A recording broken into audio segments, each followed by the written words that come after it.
নমস্কার, গল্পের কোলাহলের ৮৬ নম্বর এপিসোডে সকলকে স্বাগত। আজকের আমাদের এপিসোডে থাকছে দুটি ঘটনা। প্রথম ঘটনাটি যিনি পাঠিয়েছেন তার পরিচয় গোপন রাখতে বলা হয়েছে। ঘটনাটি তার মেয়ের সাথে ঘটে যাওয়া এক ভয়াবহ ঘটনা। আর দ্বিতীয় ঘটনাটি একটি ছোট ঘটনা, বেশ মজার আবার ভৌতিক।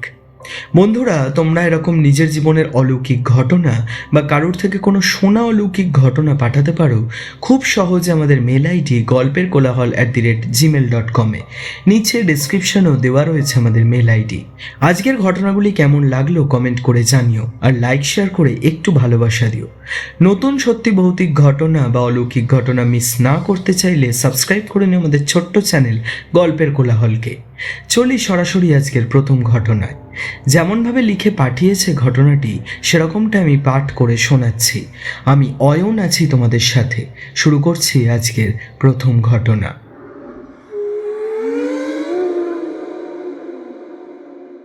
হ্যালো অয়ন, আশা করি তুমি খুব ভালো আছো, সুস্থ আছো, আর গল্পের কোলাহলের সকল সদস্যরাও খুব ভালো আছে। আমার নামটি গোপন রেখেই আজকে ঘটনাটি আমি তোমাকে পাঠাচ্ছি। অলৌকিক জিনিসের প্রতি বিশ্বাস আমার কম বেশি ছিল অনেক দিন ধরেই, তবে আমার সাথে এই ঘটনাটি ঘটার পর সেই বিশ্বাস আরও বেড়ে গেছে। ঘটনাটি আমার সাথে পুরোপুরি ঘটেছে বললে ভুল হবে। পুরো ঘটনাটি ঘটেছিল আমার মেয়ের সাথে। তার নামটি আমি পাল্টে রিনি নাম ব্যবহার করেছি, আর আমি আর আমার বর সেই ঘটনার কিছুটা সাক্ষী মাত্র শুধু ছিলাম। 2017 সালে শুরু হয় এই ঘটনা।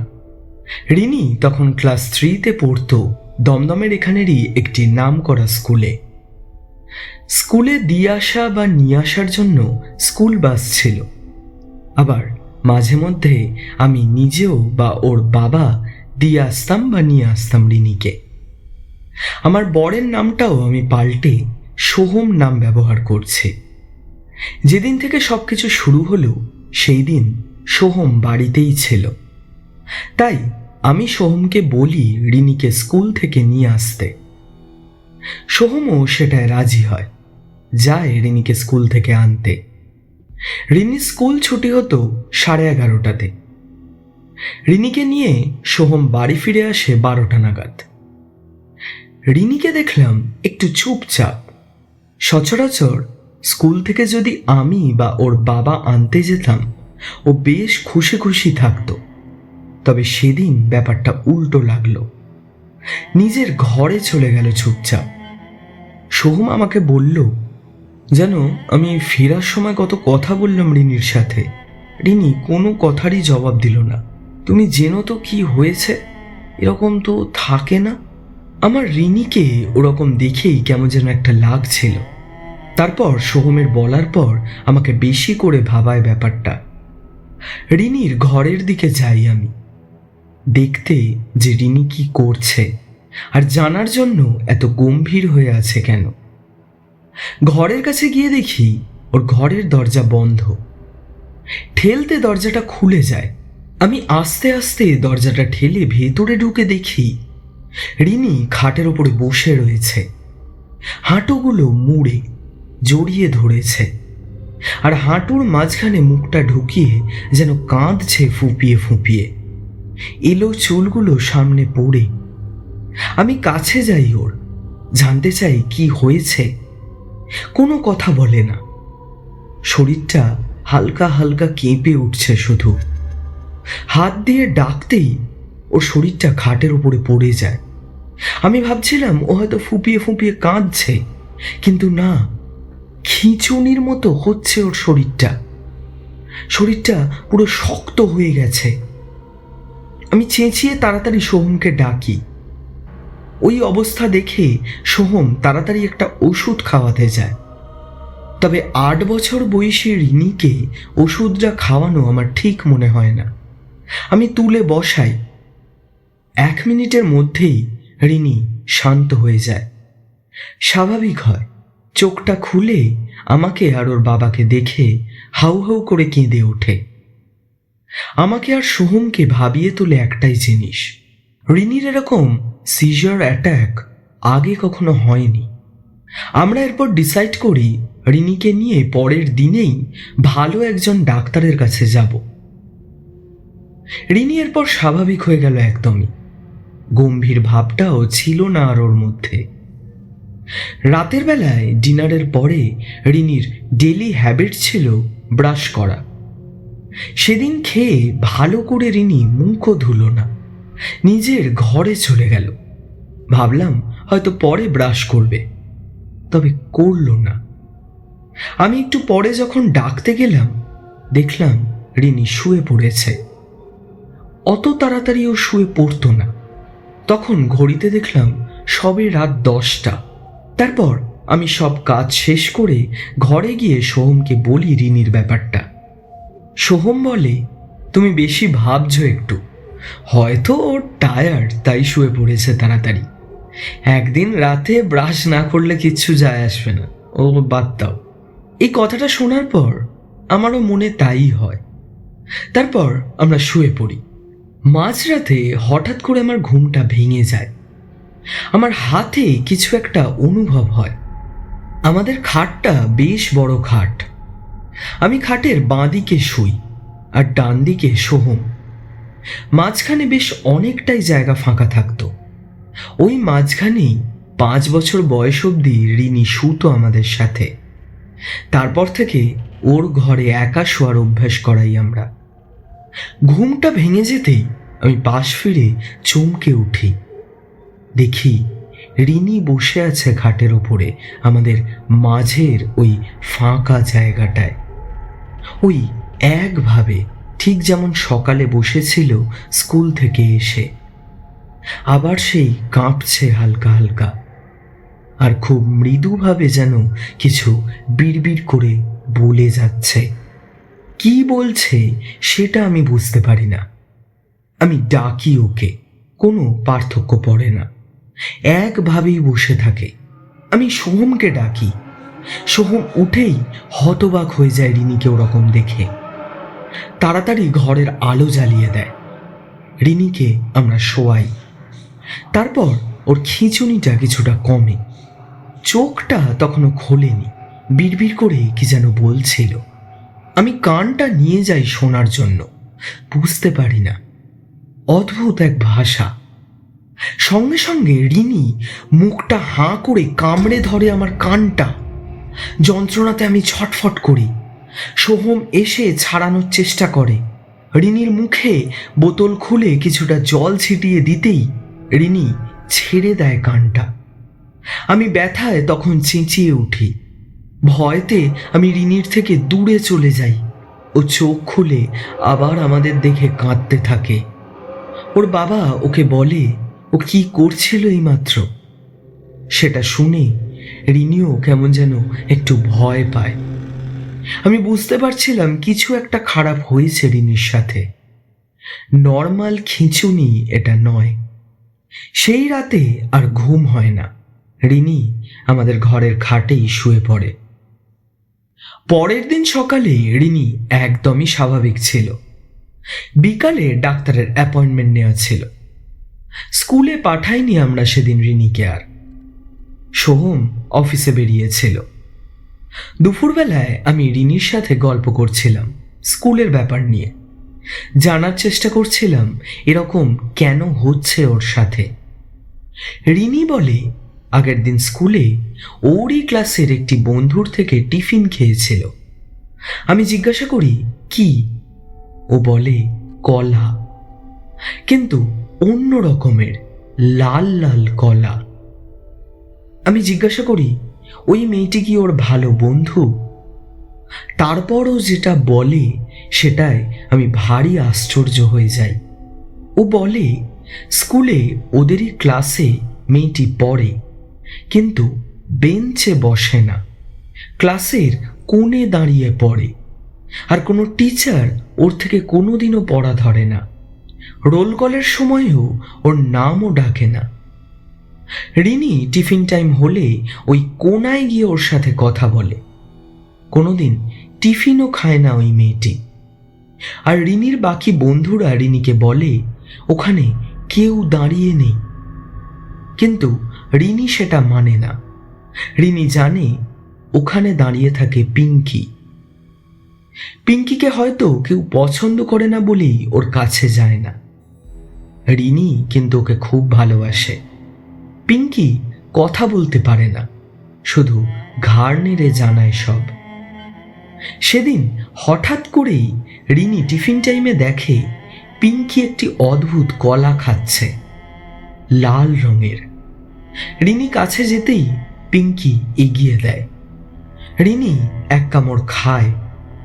তারপর থেকে রিনি আর পিঙ্কিকে দেখতে পায়নি। পিঙ্কি নামক এই অদ্ভুত বন্ধুর ব্যাপারটা আমাকে ভাবিয়ে তোলে। রিনিকে ঘরে বসতে বলে আমি রান্নাঘরে কিছু কাজ করতে যাই।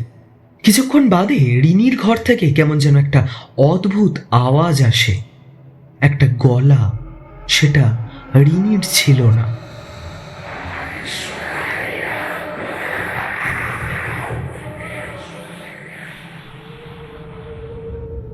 অনেকের গলা একসাথে মিলিয়ে যেমন কর্কশ গলা হয়, ঠিক সেরকম। ভয় আমার হাত থেকে বাসনটা পড়ে যায়। কোনো রকমে সেগুলো তুলে আমি যাই রিনির ঘরে। তারপর যা আমি দেখি, আমার মনে হয় রিনিকে কোনো ডাক্তার ঠিক করতে পারবে না। রিনি খাটের ওপর তীর ধনুকের মতো বেঁকে দাঁড়িয়ে, চোখগুলো মিশমিশে কালো, সাদা অংশের চিহ্ন মাত্র নেই। হাতের কিছু জায়গায় আর পায়ে চেরার দাগ।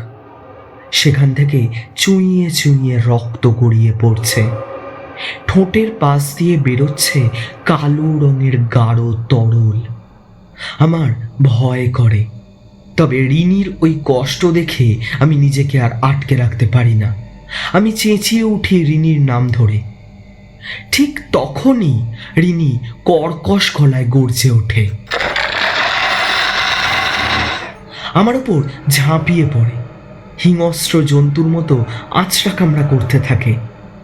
আমি হাতগুলো আগে করে নিজেকে বাঁচানোর চেষ্টা করি। হঠাৎ সব থেমে যায়। আমি পড়ে গেছিলাম মেঝেতে। আমি বুঝতে পারি রিনি তখনও আমার ওপরেই বসে। রিনির গলা শুনতে পাই। ও কাঁদতে কাঁদতে আমাকে বলছে, মা আমাকে বাঁচাও, আমার খুব কষ্ট হচ্ছে, মা আমাকে বাঁচাও। ওটা শুনেই আমি চোখটা খুলে হাত দুটো সরাই। দেখি সেই ভয়ানক মুখ। ওটা রিনির মুখ ছিল না। আর ওই হাত সরানোটাই আমার সব থেকে বড় ভুল ছিল। সঙ্গে সঙ্গে আমার হাতে কামড় বসিয়ে দেয় রিনি। আর সেই দাঁত কোনো মানুষের দাঁত নয়, ধারালো পিশাচের মতো দাঁত। আমি যন্ত্রণায় রিনির নাম ধরে চেঁচিয়ে অজ্ঞান হয়ে যাই।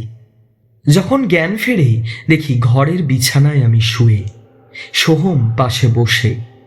সোহম বলে, অফিস থেকে আমি এসে দেখি রক্তাক্ত অবস্থায় তুমি পড়ে আছো রিনির ঘরের সামনে। আমি তখন ঘুরে আমার হাতটা দেখি, ব্যান্ডেজ করা।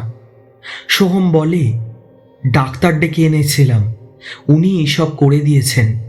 বললেন ছুরির আঘাত লেগেছে হয়তো হাতে। আমি কথা বলার অবস্থায় ছিলাম না। মনে ঘুরছিল রিনির সেই ভয়াবহ রূপ। সোহম এবার জিজ্ঞাসা করে, কি হয়েছিল? আমি সবটা বলি সোহমকে। সোহম অবাক হয়ে যায়। তারপর বলে, সোহম যখন আমাকে ওরকম অবস্থায় পড়ে থাকতে দেখে রিনিকে ডাকে। রিনি নাকি তখন বাথরুমে ছিল। ও সোহমকে বলেছিল কিছুই জানে না। আমি এটা সোহমের মুখ থেকে শুনে রিনি কোথায় জিজ্ঞাসা করি। সোহম বলে, ও ঘরে রয়েছে। আমি তখন বলি, ডাক্তারের সাথে সাথে কোনো ভালো ওঝা বা গুণিনের কাছে নিয়ে যেতে হবে রিনিকে। কিছুক্ষণ ভেবে সোহম বলে, তাড়াতাড়ি করতে। আমি আর সোহম রিনির ঘরে গিয়ে দেখি রিনি ঘরে নেই। ঘরটা অন্ধকার ছিল। সোহম আলোর সুইচটা দিতে আলো জ্বলল না, যেন ওই ঘরের আলো কেটে গেছে। ঘরের মধ্যে কেমন যেন একটা পচা ফলের গন্ধ ছাড়ছিল। সোহমও সেটা পাচ্ছিল। আমরা রিনির নাম ধরে অনেকবার ডাকি, কিন্তু সাড়া পাই না। যখন বেরিয়ে আসছিলাম ঘর থেকে, হঠাৎ সোহম থমকে দাঁড়িয়ে যায়।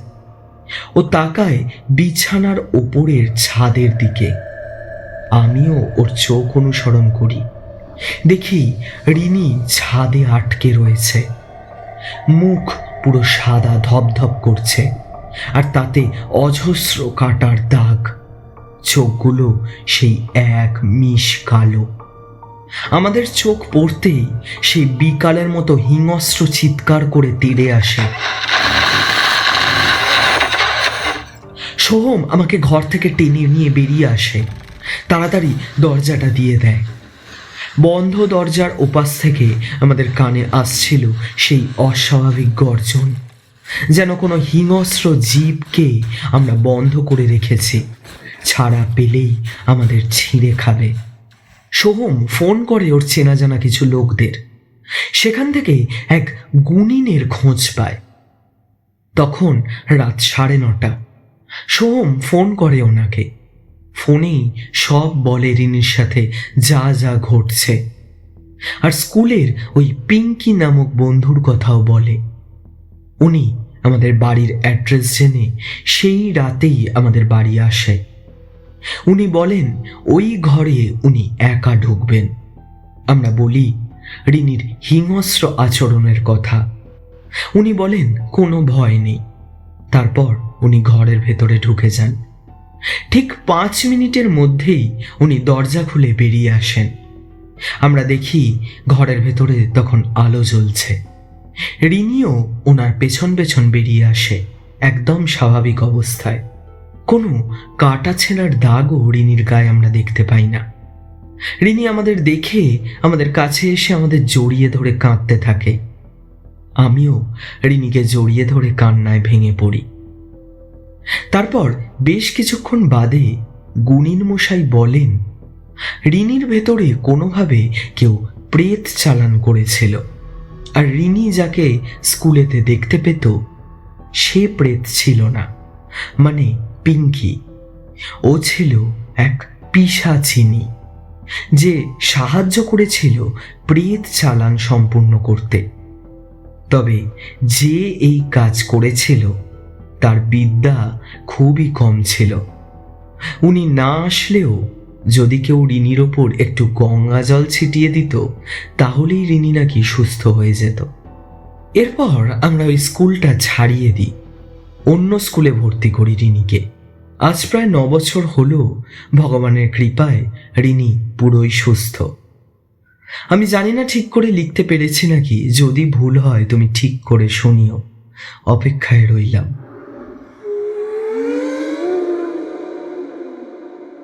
খুব মারাত্মক একটি ঘটনা পাঠ করলাম।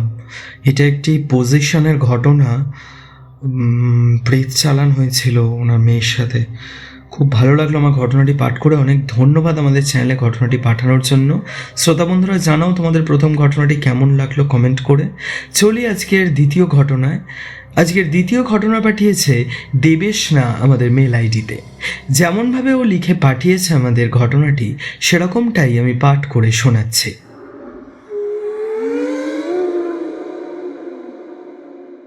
আমি সুপারস্টিশিয়াস নই, বাট বিশ্বাস করি যে কিছু এমন শক্তি অবশ্যই আছে যা আমাদের ধরা ছোঁয়ার বাইরে। আমার কাছের মানুষ, যেমন আমার মা বাবা, এদের সবার এমন কিছু আনক্যানি এক্সপিরিয়েন্সেস রয়েছে যা অন্য কোনো দিন শেয়ার করব। তবে আজকে যে ইনসিডেন্টটা শেয়ার করছি সেটা খুবই ফানি। আশা করছি তোমার আর তোমার ভিউয়ার্সদের ভালো লাগবে। আমার মামার বাড়ি শিবপুর চ্যাটার্জি হাটে। সেদিন বোধহয় জামাই ষষ্ঠী ছিল, কিন্তু কোনো কারণবশত আমার বাবা মা দুপুরে যেতে পারেনি, তাই রাতে গেছিল। আমি আর আমার বোন দুজনেই কেউ যায়নি। আমাদের দুজনেরই এক্সাম ছিল বোধহয় তখন, তাই শুধু মা আর বাবা গেছিল। আমার মামা খুব ভালো রান্না করে। যথারীতি আমাদের জন্য পোলাও মাংস রান্না করে পাঠিয়ে দেয়। পোলাওয়ের সে এমন গন্ধ, হাঁড়ি খুলতেই গোটা ঘর গন্ধে ম ম করছিল। আমরা সবাই খেয়ে শুয়ে পড়ি এসি চালিয়ে।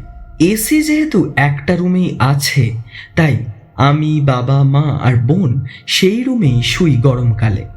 সেদিন খাবার হয়তো কিছুটা রয়ে যায়, সেটা মা এসির ঠান্ডা হাওয়ায় রেখে দেয়, যে ঘরে আমরা 4 জনে ঘুমিয়েছিলাম। ইউজুয়ালি আমি রাতে 2-2:30 অব্দি জেগেই থাকি, কিন্তু সেদিন জানি না কেন খুব তাড়াতাড়ি ঘুমিয়ে পড়ি। আমার বাড়িতে ঠাকুমাও আছেন, তিনি আলাদা একটি ঘরে ঘুমান। বয়স হয়েছে, তাই তারও রাতে ভালো করে ঘুম হয় না, কিন্তু অদ্ভুতভাবে সেও সেদিন রাতে গভীরভাবে ঘুমোচ্ছিল। একমাত্র জেগেছিল সেদিন রাতে আমার বাবা। কি যেন একটা বাজে পচা গন্ধ নাকের কাছে ঘুরছিল। ঘরে পোলাও রাখতে পুরো ঘরে মিঠা আতরের গন্ধ, কিন্তু তার মধ্যেও সেই বাজে গন্ধটা কিছুতেই যাচ্ছে না। আর বাবারও ঘুম আসছে না, বিছানায় শুয়ে ছটফট করছে, পাশ ফিরছে, ঘুমানোর চেষ্টা করছে, কিন্তু ঘুম আর কিছুতেই আসছে না। 2-3 বার ওয়াশরুমেও ঘুরে এসেছে, বাট তাও ঘুম আসছে না। আর অদ্ভুত এক অনুভূতি, যেন ওই ঘরের মধ্যে ওই বিচ্ছিরি গন্ধটা ঘুরে বেড়াচ্ছে। এরমভাবে 12:30 থেকে শুয়ে রাত 3টে বাজিয়ে দেয়, ঘুমোতে পারে না আমার বাবা। তারপর বাবার মাথায় একটা জিনিস খেলে যায়। ভূতের অভিজ্ঞতা বাবার আগেও হয়েছে, অনেকের মুখে অনেক গল্পও শুনেছে। বাবার খেয়াল পড়ে এই গন্ধটা বাবা মামার বাড়ি থেকে ফেরার সময় মাঝ রাস্তা থেকেই পাচ্ছে। বাবা ভেবেছিল হয়তো স্কুটির চাকায় কিছু নোংরা লেগে আছে। আমাদের বাড়ির গেট থেকে আপস্টেয়ার্স অবধি গন্ধটা পৌঁছে গেছে। আর খুবই আশ্চর্যভাবে গন্ধটা বাবা শুধু একাই পাচ্ছে, আর কেউ পায়নি। গন্ধটা যেন বাবাকে ফলো করছে। ইভেন খেতে বসার সময়ও এই বিচ্ছিরি গন্ধটা পাচ্ছিল, কিন্তু বাবার তখন মাথায় কিছু আসেনি। বাবার কাছে তখন সবটা ক্লিয়ার হয়ে যায়। পোলাওয়ের সুবাসের সাথে কোনো গুয়ে পেতনি বাবাকে ফলো করে আমাদের বাড়ি অবধি পোলাও খাওয়ার লোভে এসেছে। বাবা আর সহ্য করতে না পেরে সঙ্গে সঙ্গে তেড়ে মেরে ওঠে, ঘরের সব লাইট জ্বালিয়ে জোর গলায় দাবড়ায়, কে রে আমায় জ্বালাচ্ছিস? কার এত সাহস? আয় দেখি বেটা আমার সামনে। ছাদের দরজা খুলে বাড়ির সব আলো জ্বালিয়ে হলে বেরিয়ে নিজের আশেপাশে গামছা নিয়ে ঝাপটায় আর দাবড়াতে থাকে এরকম। ব্যাস, তারপরেই সব ঠিক হয়ে যায়।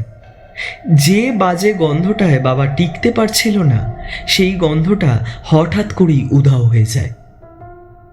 বাবা ভোর 4টে থেকে 4:30 অবধি জেগেই বসে থাকে হলে, চেক করার জন্যে পেতনিটা সত্যি গেছে কিনা। তারপর ভোরের আলো ফুটতে ঘরে এসে শোয়, তারপর নিশ্চিন্তে ঘুমায়। পরের দিন সকালে আমরা সবাই বেলা করেই উঠি। 4:30 বেজে যায় আমাদের ঘুম ভাঙতে। আমার মা কিন্তু এত দেরি করে উঠতো না। জেনারেলি আমার মাও 6:30তেই ওঠে ভোরবেলায়, কিন্তু সেদিন মায়েরও ঘুম ভাঙতে দেরি হয়ে যায়। তখন বাবার মুখে পুরো ঘটনাটা আমরা শুনি। মা এটা শুনেই আগে বেঁচে থাকা পোলাও আর মাংসটা ফেলে দেয়। তবে একটা জিনিস অবাক লাগে আমার, বাবা মাঝরাতে সব আলো জ্বালিয়ে দিল, এত জোর চেঁচালো, কিন্তু আমরা কেউ টের পাইনি, যেন মরার মতন ঘুমিয়েছে। একটা কারোরও ঘুম ভাঙেনি। ইনসিডেন্টটা যদিও খুব একটা আনক্যানি নয়, বাট আমার বাবার এক্সপিরিয়েন্স করার হরর ইনসিডেন্টের মধ্যে এটাও একটা।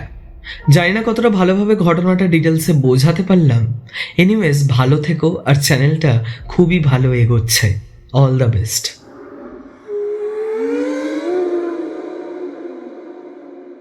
না, বেশ একটু অন্য রকমের ঘটনা পাঠ করলাম আজকে।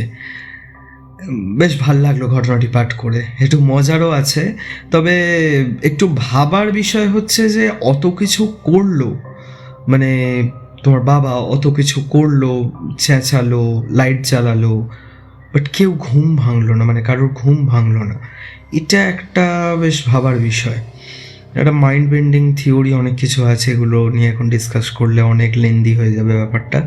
যাই হোক, খুব ভালো লাগলো ঘটনাটি পাঠ করে। অনেক ধন্যবাদ তোমাকে আমাদের চ্যানেলে সাহস করে যে ঘটনা পাঠিয়েছো।